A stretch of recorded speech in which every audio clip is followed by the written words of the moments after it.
Bienvenue dans l'inconnu. Le premier podcast où l'identité de l'invité est inconnue. C'est le podcast qui décolle les étiquettes sociales et ne se pose pas la question de ce que tu fais et se focalise sur qui tu es. Je vous invite à découvrir avec moi l'histoire d'un inconnu, un héros, une héroïne du quotidien, source d'inspiration. On est bon? Mais toujours bon. Où est-ce qu'on part? Merci beaucoup de me recevoir dans l'inconnu et merci beaucoup surtout de m'accorder du temps. Je suis très content d'être avec toi aujourd'hui par ce beau soleil, il faut le dire. On va peut-être faire des jaloux. Tu le sais, on est dans l'inconnu, le podcast qui ne se pose pas la question de ce que tu fais, mais se focalise sur qui tu es. On va donc garder ton identité et ton métier secret durant notre échange. Ça me va parfaitement. Ok. Pour commencer, j'aimerais savoir comment tu vas. Très bien, toujours. Et toi? Toujours? Toujours. Ouais, écoute, moi ça va. Je sors un petit peu d'une petite angine, mais ça va.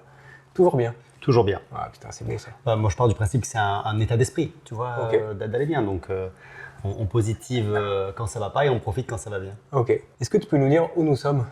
Alors, nous sommes à Marseille, Ok. dans ma maison, voilà, à Lumilly, qui est pour moi un quartier dans lequel j'ai un ensemble de coups de cœur, parce que c'est le quartier dans lequel j'ai fait mes études, pas dans lequel j'ai grandi, mais dans lequel j'ai fait mes études, d'ailleurs à 2 reprises.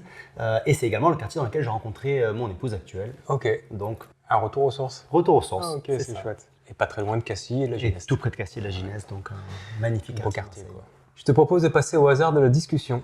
On a 6 thématiques. Très bien. On a un dé. Je vais te laisser choisir un dé. Yes. Où est-ce que tu veux ta couleur préférée? J'ai pas de couleur préférée, j'adore toutes les couleurs, ça Alors, dépend vas-y. des jours et des saisons. Je te laisse tirer un dé au hasard. Un dé bleu. Des bleus, couleur du ciel. Est-ce que tu veux que je te dise les 6 thématiques? Non, Ou tu lances ou on part dans l'inconnu? l'inconnu. Vas-y. Ça me va. 6. Réussir sa vie. C'est une thématique qu'on aime.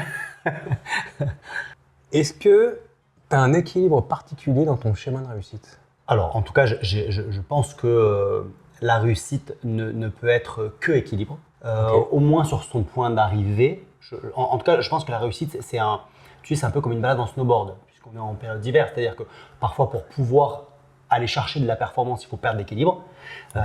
Et parfois, pour pouvoir maintenir la performance, il faut être capable de retrouver l'équilibre. Donc, tu t'engages dans la pente, mais si tu sais pas freiner, ralentir avant le prochain virage, tu prends un risque de chute. Ok, et cet équilibre, tu le maintiens comment? Alors déjà, je le maintiens avec de la conscience sur ce qu'est la vie pro et ce qu'est la vie perso. Et également à quel moment l'un et l'autre s'entremêlent, parce que je ne crois pas aujourd'hui en une séparation totale. Mais en tout cas, moi, je considère... en tout cas, je maintiens à travers une certaine gestion des priorités. Tu vois, ma priorité numéro 1 dans la vie, c'est famille. Priorité numéro 2, c'est santé. Priorité numéro 3, c'est le travail. Ok. Donc ça me donne un arbitrage qui fait que si je ne réussis que ma vie professionnelle, en réalité, je mets à mal mes priorités. Ok. Tu vois, si je ne réussis que ma vie personnelle, ça veut dire que je réponds à priorité numéro 1, mais pas forcément aux 2 autres. Donc je joue toujours l'équilibre entre les 3. Puis ça me permet de savoir quand, peut-être après une semaine chargée de travail, il est temps de prendre soin de soi ou de prendre soin de ma famille, bref. Et tu arrives à couper? Oui. De manière hyper simple et... Alors de manière simple, ça va dépendre évidemment des jours ou des moments ou de la charge mentale actuelle, mais en tout cas, j'essaie d'avoir de vrais séquençages en étant le plus présent possible. Ok. Tu vois, moi, j'aime la présence et l'engagement. C'est-à-dire que quand je suis au travail, je ne suis pas ailleurs, je suis focus, présent et engagé, mais quand je suis avec les enfants et qu'on doit jouer dans le jardin, je suis tout aussi focus, présent et engagé. Voilà. Donc, je crois plutôt en ça. Tu vois, je crois plutôt que c'est en te concentrant avec une intention réelle sur quelque chose, d'une certaine manière, que tu te déconnectes des autres choses Ok. qui ne sont plus dans cet espace-temps à ce moment-là. Ok. Et ça te permet vraiment d'être focus sur ce que tu fais Oui. et du Oui. coup de gérer tes priorités. C'est ça, c'est Ok. ça. Et de revenir d'une priorité Oui. à l'autre. Oui. Ok. Est-ce que tu penses avoir réussi ta vie? Alors écoute, c'est une bonne question. J'ai envie de te dire oui, même si je pense qu'il y a une ligne de départ à la réussite. C'est le jour où tu la comprends et tu t'y engages. Je ne crois pas qu'il y ait réellement de ligne d'arrivée. Mais disons qu'à l'âge que j'ai aujourd'hui, j'ai accompli ce que j'aurais aimé avoir accompli. Ou si je m'étais fait une promesse plus jeune devenir quelqu'un à un certain âge. Aujourd'hui, j'ai le sentiment d'avoir atteint. Alors, ça ne veut pas dire que je ne projette pas de nouvelles choses et de nouveaux objectifs, mais en tout cas, aujourd'hui, à mon âge, j'estime avoir réussi ce que je pouvais faire à cet âge-là avec les cartes qui m'étaient données. Ok, chouette. J'hésite à te faire Je vais t'en faire une dernière sur réussir sa vie. Est-ce que tu as fait des sacrifices pour atteindre tes objectifs de vie? J'en fais encore. Il y a une part de moi qui me dit que tout est sacrifice. Tu vois, chaque instant que tu donnes à l'un, tu ne le donnes pas à l'autre. Chaque action que tu fais pour quelque chose, tu ne la fais pas pour une autre. Donc, moi, j'ai le sentiment que il y a énormément de sacrifices sur le chemin de la réussite. Mais en même temps, c'est toujours je sacrifie quoi au profit de quoi. Donc, moi, déjà, je trouve que le sacrifice fait partie de l'aventure. Donc, je n'y mets pas de douleur. Donc, est-ce que de peur. C'est plus un sacrifice, c'est un choix? Alors oui, maintenant ce choix, c'est aussi un choix de renoncement parfois. Est-ce qu'on doit considérer que c'est un sacrifice? Tu as raison en tout cas de pousser sur le terme et la sémantique. C'est une question. Ouais, c'est une question mais qui vaut le coup d'être posée, à laquelle je n'ai pas une réponse franche. Mais en tout cas, donc, est-ce qu'un sacrifice choisi et sans douleur, c'est encore un sacrifice? En tout cas, c'est une bonne question. On laisse l'ouverture philosophique aux auditeurs. Je te propose de retirer le dé. On va repartir sur une deuxième thématique. 5. Le handicap. Qu'est-ce que le handicap, ou que considères-tu comme un handicap? Ok, ça c'est pas une question facile. Non. Qui peut demander réflexion. Et tu as le temps de réfléchir. Ouais, disons que c'est toujours des sujets sur lesquels je trouve qu'il est pas évident de se prononcer à la hâte, parce que je pense que la personne qui va écouter ce qui va être dit maintenant va l'interpréter selon son propre filtre, son propre schéma mental. Et évidemment, l'objectif, c'est pas du tout de heurter qui que ce soit. Si je me réfère peut-être à ce qui est un poil, moi, quand même, mon background, qui est le sport. Tu vois, quand on parle d'un handicap, ça veut dire que tu démarres le jeu avec un désavantage, qui puisse être un désavantage... alors, dans le sport, il y a le handisport. Là, on est sur un désavantage physique. Mais parfois, si tu regardes d'autres sports, ce qu'on appelle handicap, c'est juste que tu as une règle qui te désavantage vis-à-vis des concurrents, mais tu n'as pas pour autant de désavantage physio. Alors, je ne sais pas, est-ce que quelqu'un qui est né dans un environnement difficile doit être considéré comme handicapé parce qu'il a manqué d'un soutien physique et psychologique qui fait qu'il a un socle de l'estime relativement friable? Je ne sais pas. Donc, bon, j'ai plutôt tendance à penser qu'un handicap, c'est un challenge supplémentaire pour accomplir peut-être ce que monsieur, madame, tout le monde pourrait accomplir avec plus de facilité. Ok. Il y a un de mes invités qui disait que justement, il revenait sur la notion de sport. Il disait que le handicap que tu avais sur un sport, c'était parce que tu étais plus fort.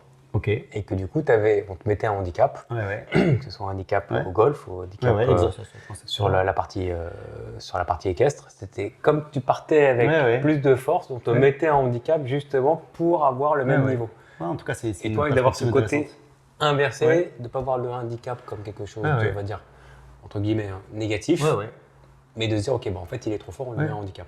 En tout cas, là où c'est intéressant, c'est que si je pense effectivement aux amis handicapés que j'ai, alors là je parle d'handicap physique, ce sont souvent des personnes qui, on va dire, une fois la courbe du deuil passée, de l'acceptation sociale, de la comparaison à l'autre, etc. Et finalement, une fois que ces personnes-là, je ne vais pas dire embrassent la situation parce que c'est peut-être un peu trop romantisé, mais acceptent leurs conditions, c'est effectivement souvent des personnes qui développent des outils psychologiques et parfois même physiques bien au-delà de ce que font d'autres personnes, et ça peut en faire la plupart du temps des personnes avec plutôt des super pouvoirs que pas. Ok, on retire le dé. Vas-y, troisième thématique.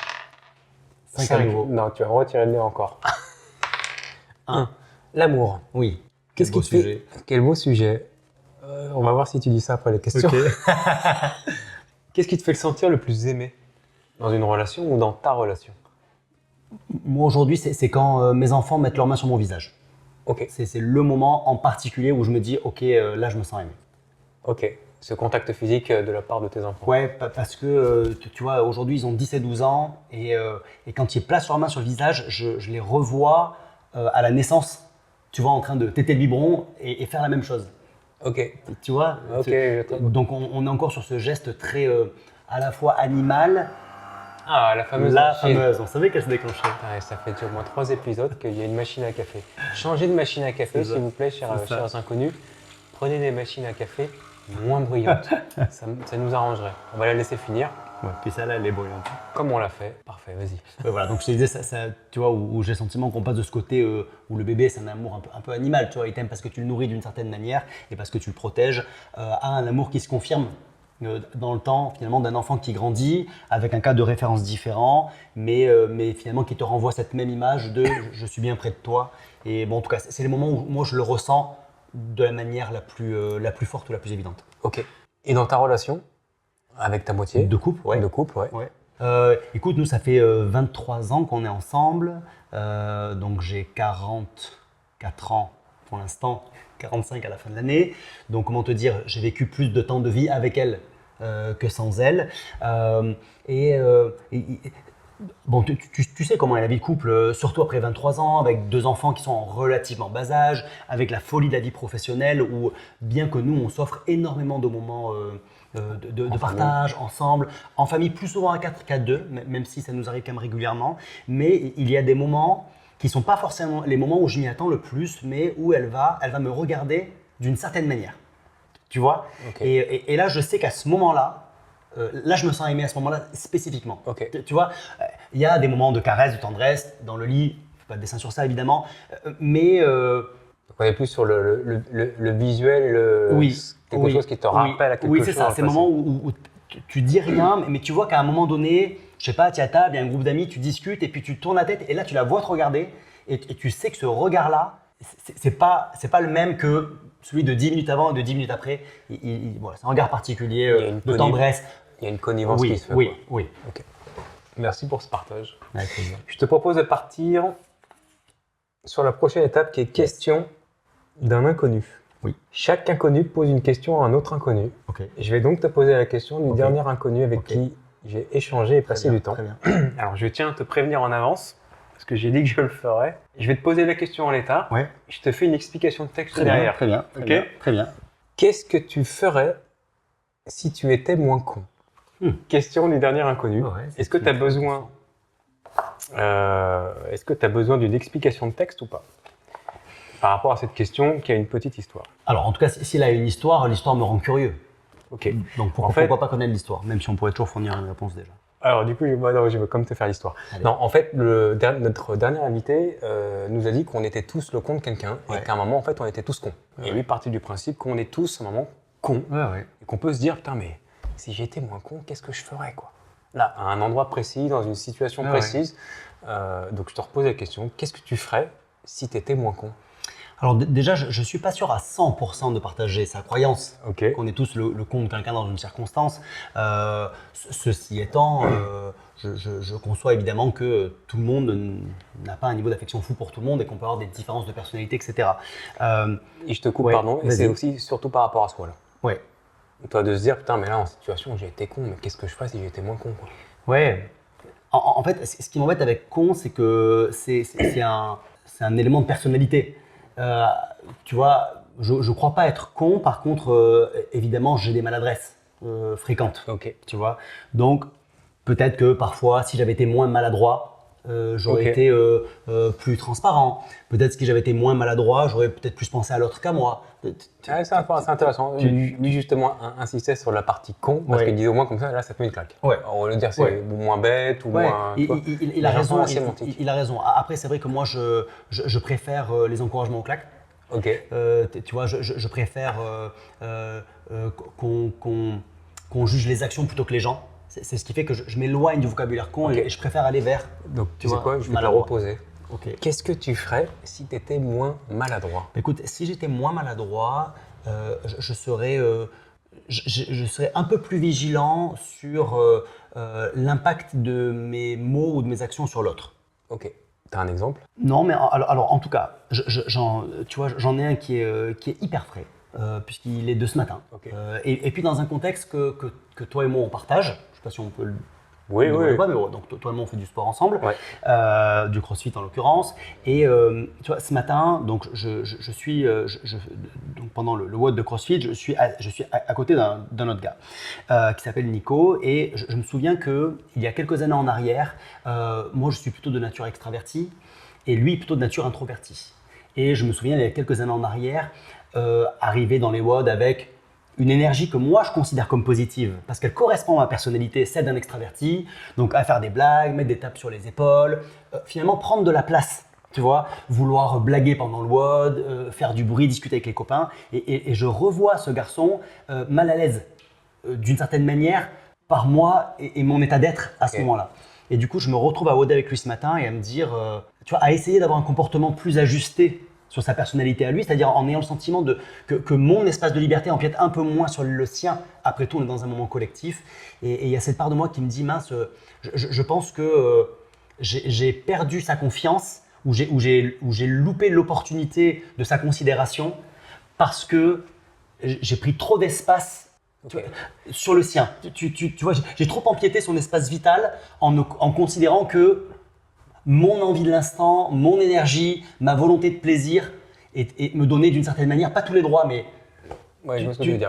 Donc c'est prendre plus en compte l'énergie des autres. Oui, et considérer que je suis ce que je suis et j'ai droit à revendiquer ma personnalité et mon espace de liberté, mais dans un moment collectif, tu n'es plus seul, tu appartiens à un écosystème. Okay. Et au sein de cet écosystème, il y a des relations et des interrelations dont il faut considérer la dynamique. Okay. Et tu peux pas juste, on n'est pas chez McDonald's et tu peux pas dire je viens comme je suis.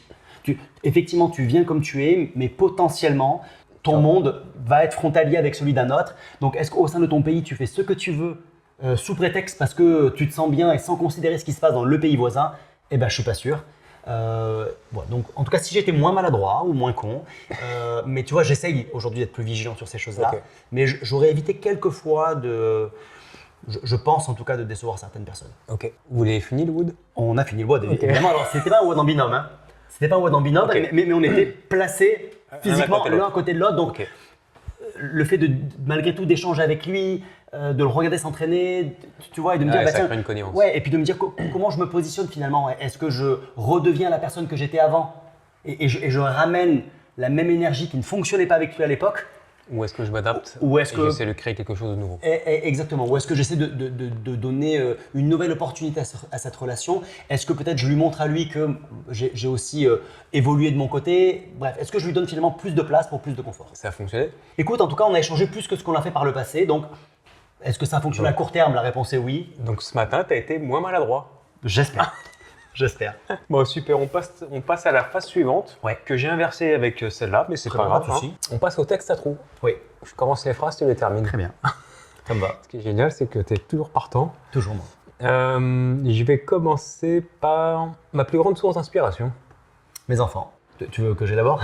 Pourquoi pas? Non, écoute, je trouve…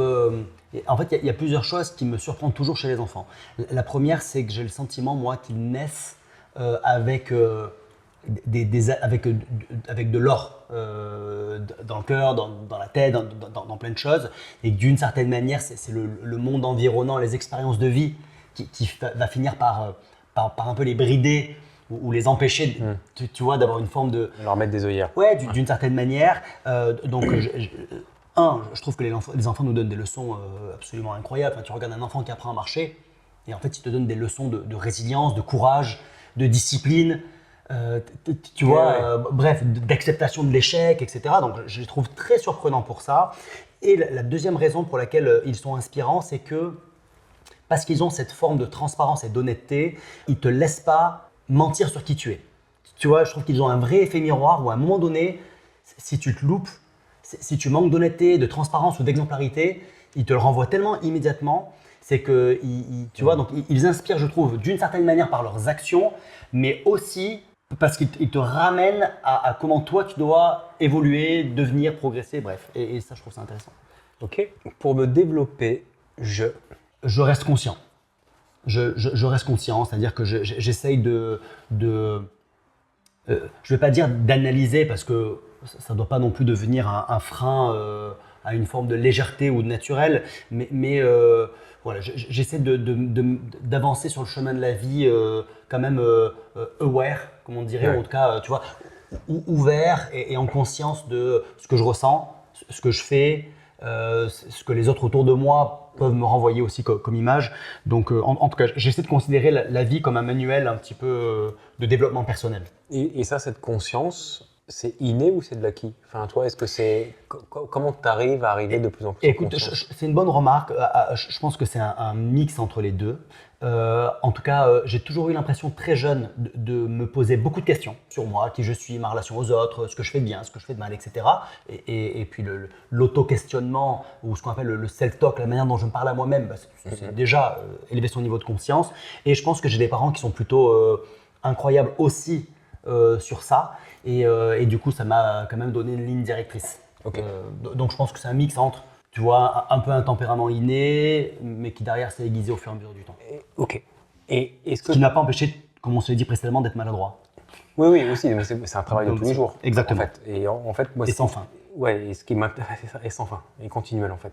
Et moi, du coup, ce qui m'intéresse aussi, c'est comment quand tu sens que tu n'es plus en conscience, toi, qu'est-ce qui te ramène, quel est le déclic qui te ramène en disant non, là, on revient en conscience. Est-ce que tu as un truc? Alors, j'ai pas souvent le sentiment de ne pas être en conscience. Ceci dit, pour te prendre une métaphore, beaucoup de gens, je trouve, vivent la vie comme s'ils lisaient la page d'un bouquin sans ponctuation. C'est-à-dire qu'ils enchaînent les situations, ils enchaînent les charges émotionnelles sans jamais reprendre leur respiration. Et à la fin de la journée, ils sont lessivés, épuisés et finalement, même d'un point de vue neuronal, n'ont plus la disponibilité ou les ressources, tu vois, pour réfléchir, prendre des décisions, être conscient, se donner du feedback, etc. Donc moi, quand même, j'essaye de ponctuer ma journée. Quand je vis des situations, on va dire, complexes ou challengeantes, ben, je mets des virgules, c'est des toutes petites pauses. Et puis quand je vis des situations plus compliquées, j'essaie de mettre des points. Ok. Donc en fait, j'essaie de ponctuer ma journée par des moments de calme, Ok. par des moments de détente, par des moments de réflexion. Ça peut être en prenant un café en conscience, d'une certaine manière. Ça peut être en prenant 5 minutes pour regarder mon jardin. Ça peut être… Ok, vraiment de couper en fait et de revenir vers toi. Oui, Ok. c'est ça, c'est ça. De retrouver des moments de calme où tu reprends ta respiration. D'une certaine manière, tu relâches la tension sur la situation passée et tu fixes un peu une nouvelle intention sur la situation à venir. Histoire à nouveau de ne pas traverser la journée Et de finir sur les genoux, quoi. et finir sur les genoux, comme malheureusement ça arrive à beaucoup de personnes. Ok, on va en faire une. Ma dernière crise de larmes. Alors, il y a larmes et il y a crise de larmes.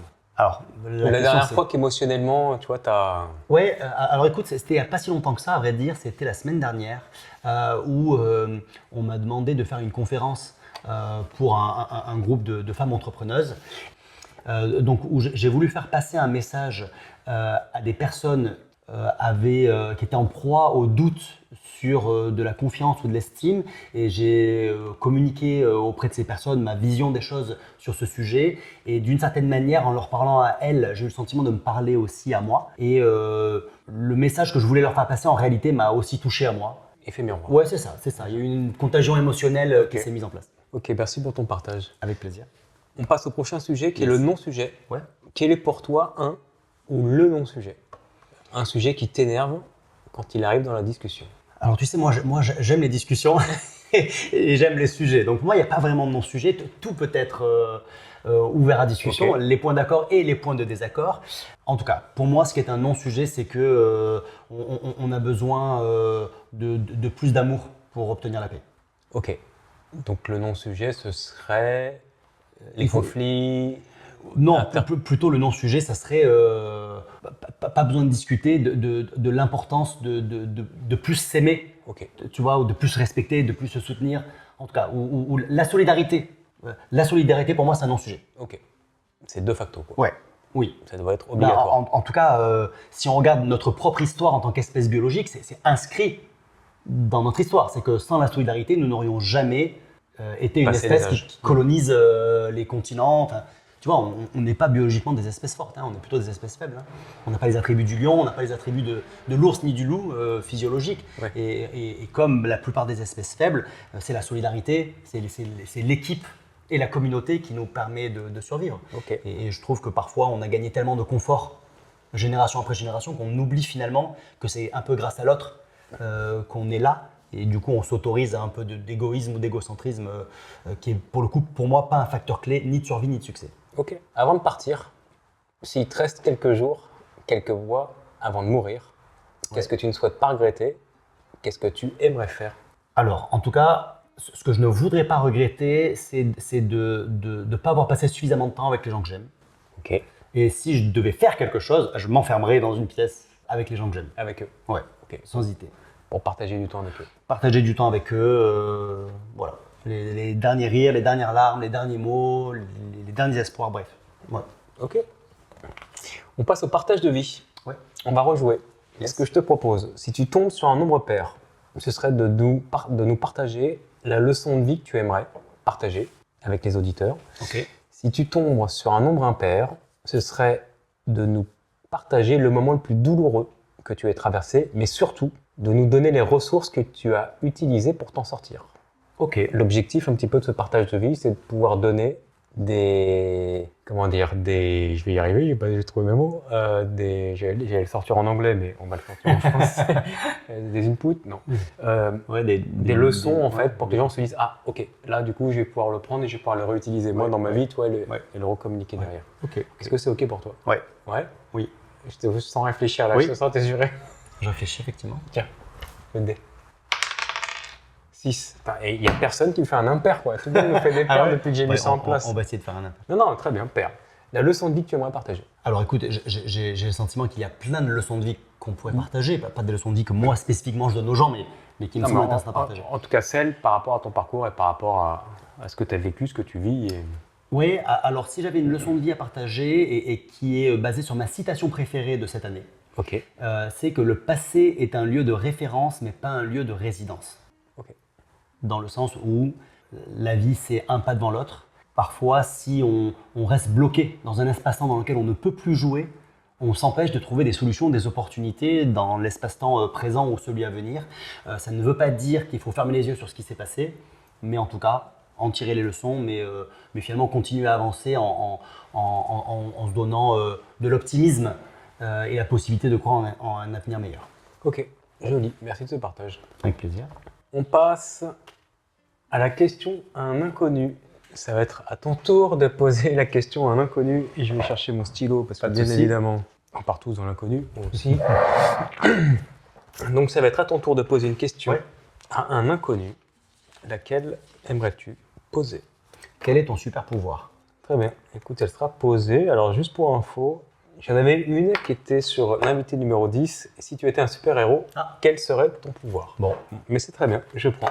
Ok. Je prends toutes les questions, elle sera posée du coup au prochain invité. Après, t'as vu, moi, j'ai pas dit que t'es un super-héros. C'est ça. Moi, je pense qu'on est tous des super-héros. C'est ça qui Et aussi qu'on a tous des super-pouvoirs. C'est ça. Écoute, je poserai la question, tu pourras écouter la réponse sur l'épisode d'après.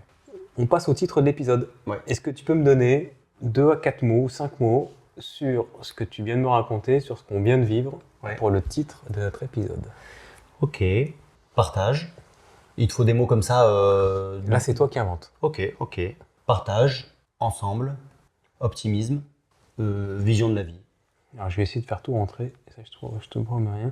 Partage, ensemble, optimisme, vision de la vie. Ok. Quand je te disais des mots, ça peut être aussi une phrase. Une petite phrase. Ok, je pense que c'est moi qui. Je sais que tu es rigoureux d'un point de vue sémantique. J'essaye.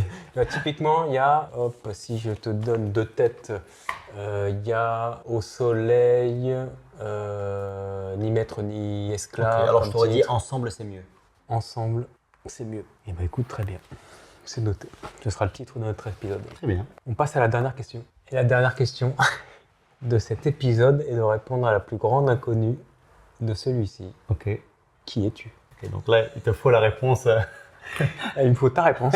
Il ne faut pas la réponse, il me faut ta réponse. D'accord, avec le nom, le prénom. Comme tu veux. Ok. Il y en a qui donnent, il y en a qui ne donnent pas. Moi, je donne en transparence, j'ai pas de souci. Donc, je m'appelle Swan Xeri et je suis coach en leadership et performance. Ok. Donc, en fait, j'accompagne les personnes à découvrir leur leadership personnel et à révéler leur plein potentiel, que ce soit au sein de l'entreprise ou en dehors. Ok. Des anecdotes à nous raconter dessus ou pas? Sans dévoyer peut-être les noms de tes clients Écoute, je ne sais pas si j'ai une anecdote spécifique parce qu'en réalité, j'en ai probablement des milliers qui se cumulent à chaque fois que j'interviens. Mais en tout cas, sans que ce soit forcément une anecdote, ce qui est la découverte pour moi surprenante que je fais à chaque fois que je rencontre quelqu'un, c'est de voir à quel point les gens ne savent pas à quel point ils sont bons, capables. Tu vois, c'est à quel point les gens n'ont pas encore découvert leur plein potentiel et surtout ce qui se passe une fois qu'ils le découvrent. Et je trouve ça toujours incroyable de voir l'écart. Et tu vois, pour moi, la performance ultime, c'est le bonheur. C'est pas financier, c'est même pas familial au stricto sensu, c'est le bonheur. Et quand tu découvres justement ton plein potentiel et que tu sais quoi en faire, je trouve que quasiment tout devient plus simple, y compris le fait d'être heureux et épanoui. Ok, comment t'es venu à ce métier? Écoute, j'en suis venu à ce métier. Moi, j'ai toujours été. Alors, en réalité, c'est un long parcours, mais plus jeune, j'étais passionné de sport. Et j'avais un petit peu l'espoir un jour, peut-être. J'étais un élève moyen et j'avais l'espoir, peut-être, de faire ce sport, de faire de ce sport un métier. Sauf que j'avais les ressources physiques et techniques pour peut-être aller plus loin, mais il m'a manqué un ingrédient que je n'ai pas trouvé plus jeune. Et en grandissant, j'ai vu mon rêve s'effriter. Ok, c'est quel sport? Sport de combat. Ok. Et à ce moment-là, je me suis dit, j'ai un peu, tu vois, j'ai pas eu un coup de cœur pour la performance, mais plutôt un coup au cœur. J'ai été blessé par mon incapacité finalement à devenir ce que je souhaitais être.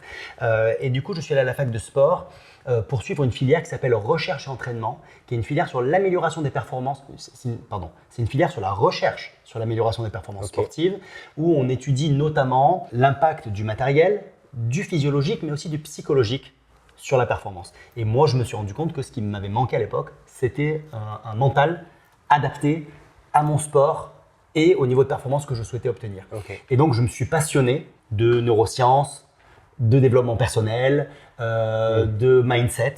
Et j'ai pas su trouver tôt dans ma carrière professionnelle le métier qui me permettait d'exploiter ce que j'avais appris lors de ma scolarité sur ce même sujet. Mais j'ai cumulé des expériences entrepreneuriales qui m'ont à chaque fois redonné la même leçon. C'est qu'il y a ce que tu sais faire et il y a l'état d'esprit avec lequel tu le fais. Et quand j'ai compris l'impact de l'état d'esprit sur la compétence, je me suis dit que peut-être je pouvais accompagner des personnes justement à découvrir ce que moi j'avais découvert. Et depuis maintenant de nombreuses années, c'est ce que je fais. Ok, cool. De nombreuses années? 8 ans. 8 ans? Ouais. Donc j'ai toujours fait au sein de mes entreprises, mais c'était un sous-produit. Quoi. Exactement. C'était pas aussi direct. Exactement. Et c'était sans même être complètement conscient pour moi, c'était plutôt normal et naturel. Tu vois, comme si tu donnes un conseil à ton enfant sans te dire que ce même conseil pourrait aussi aider plein d'autres enfants. Et le jour où j'ai compris l'impact que ça pouvait avoir, je me suis dit que ça pouvait être intéressant de le partager. Tu te souviens de ce point de bascule? Je me souviens parfaitement de ce point de bascule. Je suis sur un avion entre Montréal et Marseille. Et à ce moment-là, je suis associé sur une boîte en finance, une boîte canado-française. Et quelqu'un avait oublié un magazine, tu sais, dans le petit filet à l'arrière de l'avion. Et ce magazine, c'est le National Geographic. Et il y avait un article dedans sur le bien vieillir. Et donc, je m'intéresse à ce sujet, donc je commence à lire l'article. Et l'article explique qu'ils ont dépêché une équipe de chercheurs pour faire le tour du monde et essayer de trouver qu'est-ce qui faisait que dans certaines zones du monde, des personnes vivaient en meilleur état physique et psychologique et du coup beaucoup plus vieux. Et ils évoquaient 5 points. Et puis moi, c'est le 5e qui m'a alerté. Le premier point, c'était le fait de passer beaucoup de temps en extérieur. Donc, c'est l'apport en vitamine D. Il y avait une nutrition saine et adaptée, de l'activité physique quasi permanente, le fait que les personnes âgées étaient au cœur du système social, donc pas d'isolement. Et le 5e point, la découverte de leur ikigai. L'ikigai qui est un terme japonais qui veut dire ma raison d'être. Et dans le magazine, il y avait donc un schéma de l'ikigai où tu mettais des mots-clés. Bon, tu es dans l'avion, donc tu as un peu que ça à faire. Tu as 8-9 heures à tuer. C'est exactement ça, donc je remplis le schéma et j'arrive au centre du schéma, là où tu es censé du coup découvrir ton ikigai. Déjà, les mots-clés m'interpellaient et puis au centre du schéma se trouve la transmission, le partage et l'accompagnement.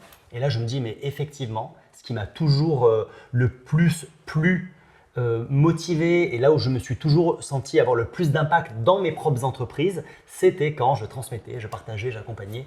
Et donc, le temps que l'avion atterrisse, j'avais déjà créé le business model de l'entreprise à venir. Je savais exactement ce que je devais faire et d'une certaine manière qui j'étais. Ok, rapide. Rapide, le business model. Ouais, c'est ça. Un bon point de bascule, quoi. Ouais, c'est ça. Oui, un point de bascule rapide, mais finalement, comme tellement de. Tu sais, c'est l'histoire de la pomme de Newton qui lui tape sur la tête. Et puis, tu as ces moments. Oui, en fait, c'est pas 8 heures de business model, en fait, c'est une vie, quoi. Exactement. En réalité, c'est une vie entière. Ouais, Et le point de bascule, par contre, voilà, il y a un point Eureka. Mais oui. C'est X années de réflexion et de conscience. De conscience, d'introspection. Exactement. Okay. Mais j'ai vraiment eu ce sentiment de bascule de OK, je connais ma vie passée, je connais ma vie future désormais. Tu vois, et j'ai été au service des autres et maintenant je sais comment être moi. Au service des autres. Au service des autres. Ok. Tu as vu une grosse différence dans ta vie, avant et après? Alors. Dans ta vie intérieure aussi, tu vois, et dans ta vie familiale avec. Oui, alors moi j'ai toujours été un ultra optimiste. En fait, j'ai jamais été malheureux. Je ne suis même pas sûr qu'il y ait eu un jour dans ma vie où j'étais malheureux. Ma zone de confort a toujours fortement évolué, avec beaucoup d'inconfort ou plus de confort, mais ma ligne de bonheur a quasiment toujours été intacte, parce que j'ai toujours travaillé à ça et été vigilant sur ça. Mais effectivement, j'ai eu le sentiment, en comprenant mieux quel était mon super pouvoir, d'une certaine manière, j'ai eu le sentiment d'avoir un gain de confiance, un gain aussi de plaisir et d'épanouissement, un gain de performance et un vrai gain en sentiment de contribution. Je pense que c'est plutôt là qu'a été tu vois, et ça malgré tout, ça te remplit. En tout cas, quand tu es quelqu'un qui aime les gens, le sentiment que désormais tu partages, tu offres au monde le meilleur de ce que tu as, c'est un peu comme ça aussi que tu attires le meilleur des autres. Et donc c'est plutôt dans ce sens-là où j'ai vécu un sentiment de bascule. J'ai eu l'impression d'un coup que tout mon écosystème s'est harmonisé parce que peut-être moi j'y donnais. T'es harmonisé. Je me suis dans le harmonisé système. Et j'ai donné ce que j'avais désormais de meilleur pour voilà. Ok. Merci beaucoup de ce partage. À ton service. On déclue? Yes. Merci beaucoup pour notre échange, Swan, dans l'inconnu, où le bonheur est parfois caché. J'espère que vous avez autant apprécié que moi mon échange avec Swan aujourd'hui. Je vous invite à partager, commenter si c'est le cas. Suivez-nous sur les réseaux sociaux. Je vous dis à la semaine prochaine, même heure, même jour. Merci Swan. Merci à toi.